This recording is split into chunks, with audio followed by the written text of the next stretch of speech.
Taasisi ya Moyo ya Jakaya Kikwete leo tumeweza kupata wageni kutoka China ambao wamekuja kufuatilia utekelezaji wa mkutano ambao ulifanyika mwaka 2024, mkutano ule wa Chinese African Forum ambao uliongozwa na rais wa 6 wa China Jinping, ambao katika mkutano huo ulielekezwa kuongeza ushirikiano wa Tanzania na China.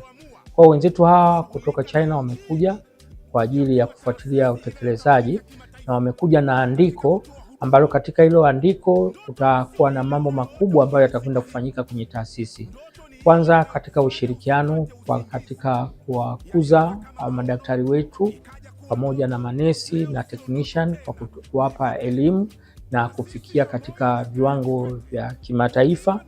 Lakini ushirikiano mwingine ni kufanya camp kwa ajili ya kuwatibu watoto wenye matatizo ya moyo, lakini vile vile kwenda kuskrini magonjwa ya moyo kwenye mashule na kuwagundua wale watoto na kuweza kuwasaidia. Na camp hizo zitakuwa ni za bure, hakuna mtu atakaye toa hela yoyote.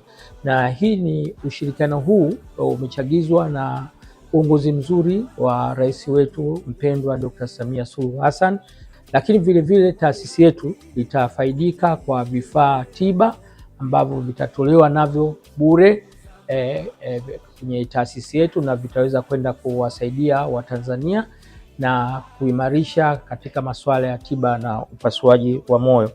Lakini vile vile tutashirikiana nao katika tafiti mbalimbali.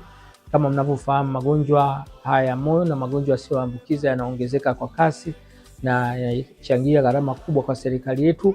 Basi tutashirikiana nao katika masuala ya research na kugundua tatizo ni nini ili tuweze kulinda ili wananchi wengi wasiweze kuathirika. Ya moyo wako ni jukumu letu sisi.